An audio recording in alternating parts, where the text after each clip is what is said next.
The events depicted in this story are as follows.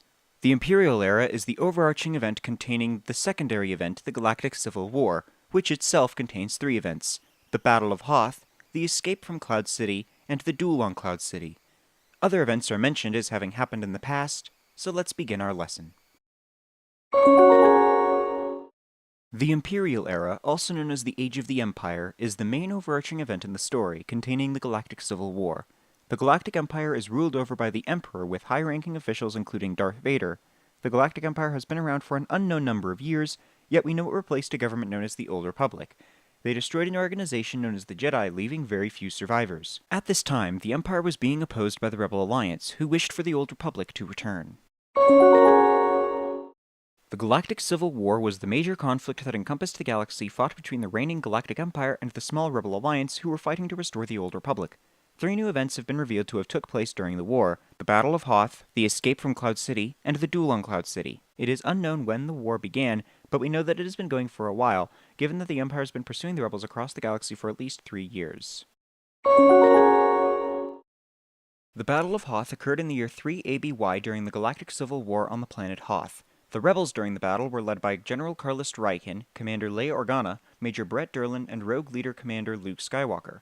The Imperial forces were led by Darth Vader, Admiral Kendall Ozzel, Admiral Firmus Piet, and General Maximilian Veers. The point of the battle for the Empire was to destroy the rebels' hidden base, while the rebels attempted to evacuate all of their forces. The rebels' strength consisted of a theater shield, 30 GR-75 medium transports, T-65 X-Wing starfighters, BTL A-4Y-Wing assault starfighter bombers, T-47 airspeeders, a V-150 Planet Defender, DF.9 turrets, 1.4 FDP tower laser cannons, many Alliance Special Forces soldiers, and 2 protocol droids. The Imperial forces consisted of an Executor-class Star Dreadnought, at least 5 Imperial-class Star Destroyers, at least 6 all-terrain armored transports, several all-terrain scout transports, and cold-weather assault stormtroopers. The battle began after the rebels discovered an Imperial probe had found their location, and General Raikin raised the base's shields to maximum power in order to protect the base from orbital bombardments. Commander Organa instructed the rebel pilots to escape in groups in order to avoid the Imperial blockade. The rebel plan was to have all ships meet at a pre-specified rendezvous point. Immediately, the rebel base fluttered with activity, and boarding began on 30 GR-75 medium transports. Non-combat personnel were loaded first, while the Tauntauns utilized by the rebels were set loose onto the frozen plains. When Darth Vader's fleet arrived in the Hoth system, he quickly discovered that the rebels were fully aware of the ambush that he had planned, which was not helped by Ozzel's Star Destroyer appearing out of light speed too close to the system. Vader promptly force-choked Ozzel to death for poorly handling the situation, and immediately promoted Captain Firmus Piet to the rank of Admiral, leaving him in charge of the invasion. General Maximilian Veers was placed in command of the ground assault and led a contingent of AT-ATs and AT-STs. Unable to launch an orbital bombardment due to the presence of the rebel shield, General Veers was ordered to destroy the central power generator. While in space, the Imperial-class Star Destroyer Tyrant was disabled by Echo Base's ion cannon, allowing the first GR-75 medium transport and its fighter escort to safely escape. Nonetheless, it wouldn't be long until the Imperial forces on the ground would be reported in by a rebel scout. The AT-ATs then defeated the rebel scouts at Echo Station 3T8, allowing them to continue their march towards Echo Base.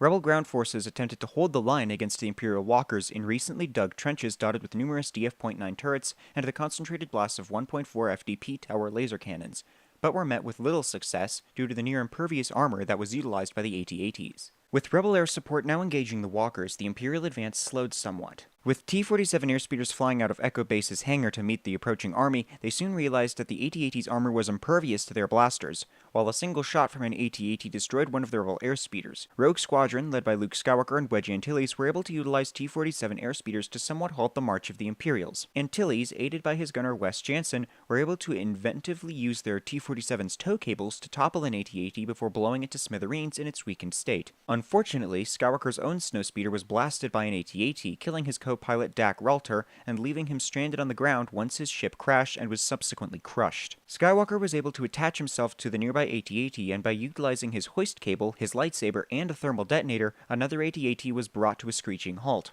In spite of their valiant efforts, the rebels were unable to hold the Imperials back. Many of the rebel defense turrets in place to halt the Imperial forces were quickly being destroyed, forcing the rebel troops to retreat back to Echo Base. With the Empire now deploying ground troops in an effort to force the rebellion out of their crumbling last line of defense, Rebel Command's last order was one of total evacuation.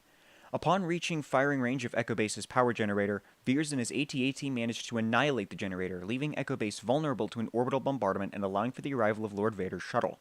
With Darth Vader's forces smashing into the Echo Base, Leia instructed all remaining personnel in the base to evacuate immediately. Darth Vader marched throughout the base to see personally to the rebels' defeat. Alliance friend and smuggler Han Solo and Chewbacca had previously planned to leave Hoth shortly before the Empire attacked in order to pay off their debt to Jabba the Hutt. They ultimately found themselves stranded with Princess Leia, C-3PO, and R2-D2 once the bombardment began. With troopers arriving in the hangar where the Millennium Falcon was kept, the Falcon was not able to start up immediately due to damage it had sustained earlier, but nonetheless held off approaching snowtroopers by utilizing the ship's weapons systems. Just as Vader arrived, the Falcon managed to escape the hangar and subsequently the Hoth system.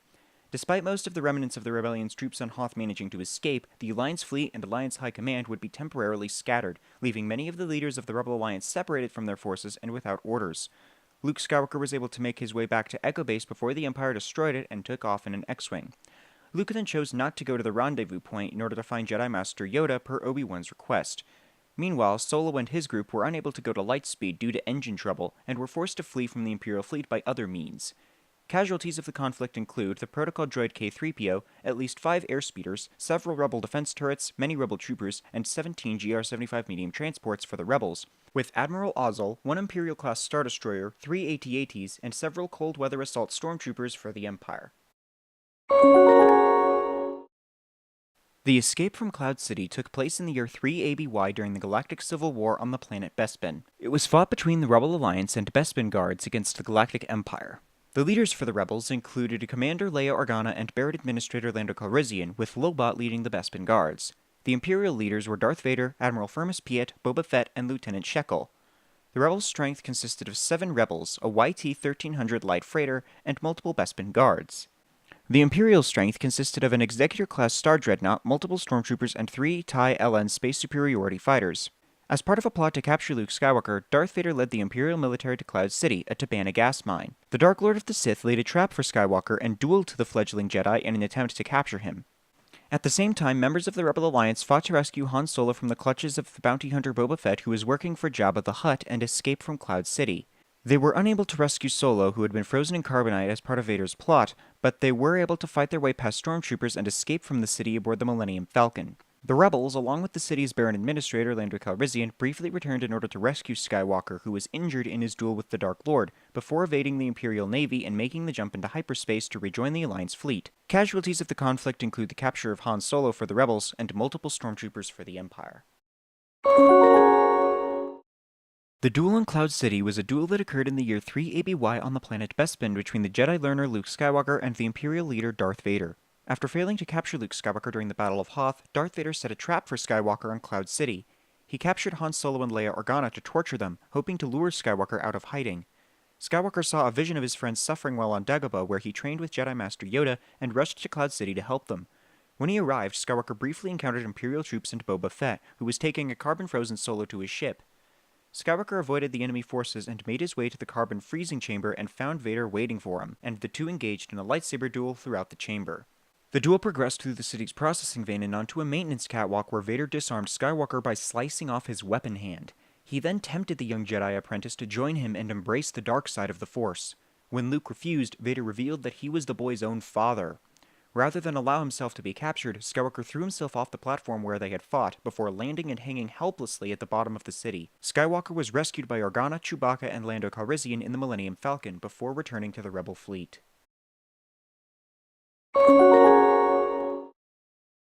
Two conflicts are mentioned in this story, but not seen. The first conflict is the Battle of Yavin, which was fought in the year 0 BBY between the Rebel Alliance and the Galactic Empire.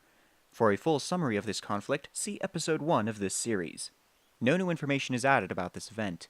The second conflict is the evacuation of the Rebel base at Yavin 4, which supposedly occurred in the year 0 ABY immediately following the Battle of Yavin. All we know of this event is that the Empire had driven the Rebel Alliance from their base at Yavin 4 and later pursued them throughout the galaxy.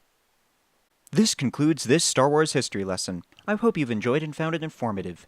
If you enjoyed it, please leave a comment down below. Also be sure to subscribe, as I want to make more of these later.